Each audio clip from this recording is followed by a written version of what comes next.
2024 లేదా 25లో డిగ్రీ లేదా బీటెక్ చదివారా? సాఫ్ట్‌వేర్ జాబ్ కోసం ఎదురు చూస్తున్నారా? అయితే కోడ్ జ్ఞాన్ 100 డేస్ కోర్సులో చేరండి, జాబ్ సాధించండి.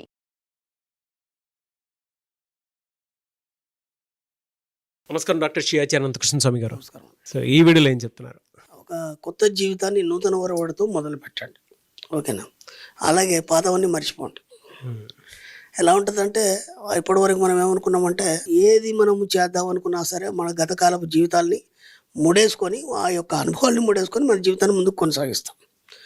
కానీ ఇప్పటివరకు చేసింది అదే కాబట్టి ఒక్కసారి వాటన్నిటి మర్చిపోయి కొత్తగా జీవితాన్ని మొదలు పెడితే అది ఎలా ఉంటుంది, అది డబ్బు సంపద ఐశ్వర్యంతో కూడి ఉంటే ఎలా ఉంటుంది అనే దాని మీద మనం ఫోకస్ చేసినప్పుడు అది పనిచేయడం అనేది మొదలవుతుంది. లేకపోతే ఏమవుతుందంటే ఇదే జీవితం ఇలాగే కొనసాగుతుంది. మన సబ్జెక్ట్కి వచ్చేసరికి ఏంటంటే మనం డబ్బు సంపద ఐశ్వర్యం అనుకున్నాం కాబట్టి మన సబ్జెక్టులో అది మాత్రమే ఉంటుంది, ఇంకా వేరే ఏమి ఉండదు. దానికి సంబంధించి ఏం చెప్తున్నానంటే ముందు ఒక నిర్ణయానికి రండి. మీరు ఏం నిర్ణయం? ఇక నుంచి నేను నా జీవితాన్ని కొత్తగా తీర్చిదిద్దాల్చుకున్నాను అన్నప్పుడు ఏమవుతుందంటే ఇప్పటివరకు మీ పాత అన్ని మర్చిపోవాలని చెప్తున్నాడు. మన సబ్జెక్టులో ఎలా ఉంటుందంటే నేనే జరిగింది కూడా మర్చిపోవాలి మనం. అలా మర్చిపోయినప్పుడు మనం కొత్తగా మనం ఆలోచించామని మొదలవుతుంది. ఎందుకంటే నిన్న జరిగిందంతా నీకు సంబంధం లేదు, అయిపోయింది. ఇంకోసారి అలాగే జరగదు ఏదైనా కానీ, రాబోయేదేందో నీకు తెలియదు. కాబట్టి ఎప్పుడైనా మన సబ్జెక్ట్లో ప్రజెంట్లో జీవిస్తాం. ఇప్పుడు ఇలా మాట్లాడుతున్నాం, ఇది కరెక్ట్, ఇది నిజమైంది. దీని తర్వాత నేను ఎటు వెళ్తానో మీరు ఎటు వెళ్తారో మీకు ఏ షెడ్యూల్ ఉందో మీకు తెలియదు. అర్థమైంది? ఎందుకంటే మీ షెడ్యూల్ అంతా వేరే వాళ్ళు డిసైడ్ చేస్తారు, నా షెడ్యూల్ కూడా వేరే వాళ్ళు డిసైడ్ చేస్తారు. కాబట్టి గతం కానీ లేదంటే భవిష్యత్తు కానీ దీంతో సంబంధం లేదు మనకి. ఇప్పుడు ఒకవేళ కనుక కొత్త నూతన వరవడితో మీరు జీవితాన్ని మొదలు పెట్టాలనుకున్నప్పుడు అది ఎలా ఉండాలి? ఒక డిజైన్ ఇవ్వండి. దానికి ఎలాంటి డిజైన్ ఇవ్వాలి? మనం డబ్బు సంపద ఐశ్వర్యం అనుకున్నాం. ఇప్పుడు డబ్బు సంపద ఐశ్వర్యం అని అనుకున్నప్పుడు మనం చాలా వదిలిపెట్టాల్సి ఉంటుంది. ఇప్పుడు మన సబ్జెక్ట్లో ఏముంటుందంటే ముఖ్యంగా ఒకటి కావాలనుకున్నప్పుడు వదిలిపెట్టాలి. వదిలిపెడితే కానీ మనం కొత్తదాన్ని మనం సాధించలేము. ఎందుకంటే పాత నీరు పోతే కానీ కొత్త నీరు రాదు, అవునా కదా? లేకపోతే అది మురిగిపోతుంది. ఇప్పటిదాకా మన జీవితాలు అలాగే అయిపోయినాయి, ఎక్కడ కూడా ఫ్రెష్గా లేవు. ఆందోళనతోని లేకపోతే అప్పులతోని లేదంటే ఆర్థిక ఇబ్బందులతోని ఏదో రకంగా మీరు ఏదైనా ఒకదానితో మీరు సఫర్ అవుతుంది. కాబట్టి దాన్ని మొత్తం తీసేయాలన్నప్పుడు ఖచ్చితంగా మీరు ఒక నిర్ణయం తీసుకోవాలి. నిర్ణయం తీసుకొని ఆ నిర్ణయాన్ని ముందు ఒక ప్రణాళిక వేసుకొని అమలు చేయాలి. ఊరికే ఇట్లా నిర్ణయం తీసుకుంటే కాదు. అది ఎలా చేయాలి, ఎందుకు చేయాలి, అది మీకు ఎంతవరకు అవసరం. ఓకేనా? ఇప్పుడు ఫస్ట్ మనం పాయింట్ ఏం చెప్పినామంటే పాతయాన్ని మర్చిపోవాలన్న. అవును, పాతయాన్ని మర్చిపోవాలన్నప్పుడు మీ గత జీవిత అనుభవాలు ఏమున్నా సరే వాటితో నువ్వు ఎందుకు మర్చిపోవాలంటే వాటితో నువ్వు ఇంతవరకు ఏమీ సాధించలేదు. ఒక సామాన్యమైన జీవితమే గడుపుతున్నావు. కొత్తగా నువ్వు జీవితాన్ని ఉద్ధరించింది లేదు, కొత్తగా ఉన్నతంగా నువ్వు జీవించింది లేదు. కాబట్టి వాటిని మర్చిపోవాలి. లేకపోతే ఏమవుతుందంటే ఈ కొత్త జీవితంలో అవి తగులుకుంటే వీటిని డిస్టర్బ్ చేస్తాయి మళ్ళీ. అవును, అందుకని అవి మర్చిపోవాలని చెప్తున్నారు. అర్థమైందా? సబ్జెక్టులు ఏంటంటే పాత వాటిని అన్నీ మర్చిపోవాలి. ఎక్కడ కూడా దీంట్లో రానివ్వద్దు. దీంట్లో ఏమేమి ఉంటాయి మనకి? జాలి, కరుణ, దయ, ప్రేమ, ఇవన్నీ ఉంటాయి మనకి. మన సబ్జెక్టులో అవి లేవు. ఇప్పుడు ఏమైపోద్ది? ఇవి లేకుండా ఒక మనిషి ఎలా జీవించగలడు? ఒక క్లయింట్ వచ్చింది, మన క్లాస్కి వచ్చింది. ఆవిడ నేను క్లాస్ మొత్తం వినింది. విన్న తర్వాత పర్సనల్గా అపాయింట్మెంట్కి వచ్చింది. నేను ఒక ఆశ్రమాన్ని నిర్వహిస్తున్నాను. ఓకేనా? ఆ child and old age home నిర్వహిస్తున్నాను. మీరన్నారు జాలి, కరుణ, దయ, ప్రేమ అవన్నీ ఉండద్దు అన్నారు. అవన్నీ ఉంటే నేను వాళ్ళని చక్కగా చూసుకోగలుగుతాను. అవన్నీ ఉంటే నేను వాళ్ళని చక్కగా చూసుకోగలుగుతాను. ఇప్పుడు మరి ఉండొద్దు అన్నారు. ఇప్పుడు నేను ఇటు ఉండాలన్నా అటు ఉండాలన్నా అన్నట్టు. ఎందుకంటే ఆ జాలీకరణ దయ ఉంది కాబట్టి అవి పెట్టుకుందామే. ఓకేనా? కానీ ఇక్కడ విచిత్రం ఏంటంటే చిన్న ఎగ్జాంపుల్ చెప్తాను. ఇప్పుడు ఇంజక్షన్ ఇస్తే నొప్పి అవుతుంది అని నీకు జాలీకరణ దయ్యింది అనుకో, నువ్వు ఇంజక్షన్ ఇవ్వలేవు. అర్థమైందా? ఇంజక్షన్ ఇవ్వాలంటే నీకు అవన్నీ ఉండొద్దు. అక్కడ నీ బాధ్యత మాత్రం వహించాలి. ఇప్పుడు మీ ఆశ్రమంలో ఎందరో వృద్ధులు ఉన్నారు, వాళ్ళకి మెడిసిన్స్ ఇవ్వాలి, ఇంజక్షన్స్ ఇవ్వాలి, అన్నీ చేయాలి కదా. చేయలేనప్పుడు నువ్వు ఎలా చేయాలి? వాళ్ళు తట్టుకోలేరు. తట్టుకోకుండా నువ్వు ఇంజక్షన్ చేయాలి. ఇప్పుడు నువ్వు జాలీకరణ దయ అంటే నువ్వు ఇంజక్షన్ చేయలేవు కదా. కాబట్టి బాధ్యత వహించాలి. నేను చెప్పేది అదే, బాధ్యత వహించాలి. ఇప్పుడు నీ జీవితంలో కూడా నీ జాలి, కరుణ, దయాన్ని పక్కన పెట్టేసి మనం బాధ్యత వహించినప్పుడు కదా నువ్వు అనుకున్నది నువ్వు సాధించగలుగుతావు. ఏ కొద్దిగా దాంట్లో జాలి, కరుణ, దయ, ప్రేమ కానీ కొద్దిగా మిక్స్ అయిపోయింది అనుకోండి, మళ్ళీ వెనక్కి వెళ్ళిపోతాం మనం. అందుకే పాతవన్నీ మర్చిపోమంటున్నాం.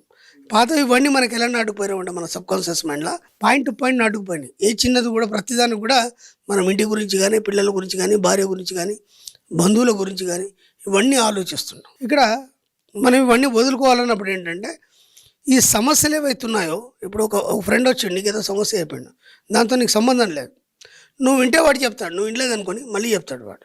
విన్నాను మళ్ళీ చెప్పాడు. కాబట్టి నువ్వు వింటని చెప్తాడు వాడు. కాబట్టి నువ్వు వినడం ఆపేసావు అనుకున్నావు చెప్పాడు. అది చెప్పడం వల్ల వినడం వల్ల ఏమవుతుందంటే నువ్వు అనుకున్న లక్ష్యానికి అది అడ్డుపడుతుంది. అర్థమవుతుందా లేదా? కాబట్టి మీ ఫ్రెండ్ కావచ్చు, మీ బంధువులు కావచ్చు, ఎవరైనా కావచ్చు, వాళ్ళ సమస్యలు మీ సమస్యలుగా భావించకండి. ఎందుకంటే ఎవరి సమస్యలు వాళ్ళవే. వాళ్ళకు ఒక బాధ కలుగుతుంది, ఒక దెబ్బ కాలికి దెబ్బ తగిలింది, ఆ పెయిన్ వాళ్ళే భరించాలి తప్ప నువ్వు భరించలేవు కదా. అవును. సానుభూతి మాత్రం చూపగలుగుతావు. ఆ సానుభూతి కూడా అక్కర్లేదు మనకి. ఎందుకంటే సానుభూతి జాలిలో ఏటివాడు ఎదగడు, లేదా వాళ్ళు మనం మీద చూస్తే మనం ఎదగం. నేను ఇంతకుముందు కూడా చెప్పాను, సానుభూతి జాలి మనల్ని నిర్వీర్యుల్ని చేస్తుంది, మనం ముందుకు ఎదగకుండా. కాబట్టి అది కూడా వద్దు మన సబ్జెక్ట్లో అని చెప్పాను నేను. కాబట్టి అవి ఉన్నప్పుడు ఏమవుతుందంటే ఏటి వాళ్ళ మీద డిపెండ్ అవ్వడం అనేది మొదలవుతాం. అవి లేవనుకోండి, నీకు నువ్వు ఆలోచించుకోవడం మొదలు. ఇప్పుడు మీరు ఒక పేషెంట్ ఉన్నారండి, మీరు ఒక రూమ్లో ఉన్నారు, ఓకేనా, మీకు అందరు సేవ చేసే వాళ్ళు ఉన్నారు, ఓకేనా, ఏదో పని మీద అందరూ బయట పోయినారు, మీకు నీళ్ళు అవసరం ఉన్నాయి, నీళ్ళు అవసరం ఉంటే పిలిస్తే వాళ్ళు ఎవరో తెచ్చిస్తారు, మీకు అందుబాటులో లేరు, మీకు విపరీతం దాహం వేస్తుంది, వాళ్ళు వచ్చేదాకా మీరు వెయిట్ చేయలేరు, ఏదో మెల్లిగా వెళ్ళి తీసుకొని తాగుతారా లేదా మీరు? అవును. అవునా కదా? ఇప్పుడు ఏమైపోయింది, మీరు చేయగలరు, మీరు అన్నీ చేయగలరు, తప్పని పరిస్థితిలో మీకు అందరు చేసేవాళ్ళు ఉన్నారు కాబట్టి మీరు ఆగిపోయినారు. అర్థమైందా? ఆ సానుభూతి జాలి ఏం చేస్తుంది అంటే మిమ్మల్ని నిర్వీర్యం చేసి కూర్చోబెడుతుంది. ఇప్పుడు ఎవరి మీద మీరు డిపెండ్ కాలేదు, అప్పుడు మీకు మీరు అన్నీ చేసుకోగలుగుతారు, మ్యాక్సిమం చేసుకోగలుగుతారు. అంటే నువ్వు కదలలేని పరిస్థితిలో ఉన్నప్పుడు ఎలాగో నువ్వు హాస్పిటల్లో ఉంటే అక్కడ నర్సులు ఉంటారు. కానీ ఇట్లాంటి సిచ్యువేషన్లో మాత్రం మనం ఏం చేస్తామంటే అందరి మీద డిపెండ్ అవుతాం. అందరి చాలి, కరుణ ఇవన్నీ కూడా మనకు పట్టి పీడించేస్తున్నా మనం ముందుకు తీసుకెళ్తాం. కాబట్టి ఒకటి ఏదైతే నువ్వు నిర్ణయం తీసుకున్నావు ఖచ్చితంగా, ఆ నిర్ణయం తీసుకున్నప్పుడు ఖచ్చితంగా ఉండాలన్నప్పుడు ఇవన్నిటి దూరం చేసుకున్నప్పుడు మాత్రమే నువ్వు సాధించడం అనేది జరుగుతుంది. కాబట్టి దానికోసం మీరు ఒక్కసారి కఠినమైన నిర్ణయం తీసుకోండి. నేను డబ్బు, సంపద, ఐశ్వర్యమా, లేదంటే సమాజము, బాధ్యతలు, ఈ ప్రేమ, జాలి, కరుణ, దయన, వీటన్నిటినీ కొన్ని రోజులు పక్క పెట్టేస్తే మీరు అనుకున్న సాధిస్తారు. ఆ తర్వాత ఆటోమేటిక్గా ఎలా వస్తాయని నేను మళ్ళీ చెప్తాను. ఎందుకంటే అవి వదిలిపెట్టమని చెప్పట్లే, అవి వాటంతటా అవి సహజంగా ఎలా వస్తాయి, అవి మీలోంచి ఎలా ఉత్పన్నం అవుతాయి. ఇప్పుడు మాత్రం కఠినంగా ఉన్నప్పుడు మీరు ఏమైనా సాధిస్తారు. సాధించిన తర్వాత మీకు తెలియకుండానే మీ యొక్క మైండ్, మీ యొక్క సోల్ ప్యూరిటీ సంతరించుకొని ఆ జాలి, కరుణ, దయ వేరుంటుంది, దాంట్లో ఉన్న తృప్తి వేరు. ఎప్పుడున్న స్వార్థం అవుతుంది, దాంట్లో స్వార్థం ఉంటుంది. కాబట్టి ఒక్కసారి ప్రయత్నం చేయండి. ధర్మం గురించి మనం మాట్లాడుకునేటప్పుడు పలానా తప్పు అని అంటే దాని వెనక ఒక పెద్ద కారణం ఉంటే తప్ప పెద్దవాళ్ళు ఇది తప్పు అని చెప్పేసి చెప్పలేదు.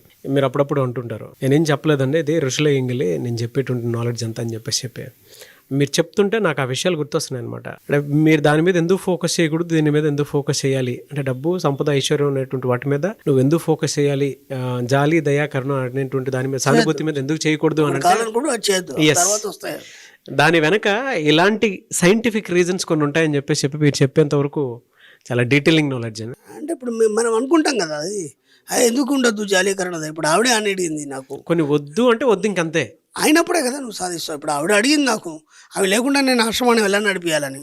కొన్ని టైంలో ఇప్పుడు వృద్ధాశ్రమం అన్నావు, పిల్లలే అన్నారు, మందులు వేసుకోరు, ఇబ్బంది పెడతారు, అప్పుడు నువ్వు గట్టిగా ఓ మాట అనేో లేకపోతే గిచ్చో గిల్లో తినిపిస్తావు, తాపిస్తావు కదా.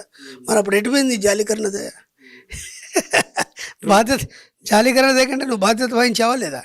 నేను అనేది అదే, బాధ్యత ఉండాలి, జాలికరణదే పక్కన పెట్టండి, మీరు అనుకున్నా సాధించే వరకు. తర్వాత అన్నీ అవే ఆటోమేటిక్గా స్టార్ట్ అయిపోయి.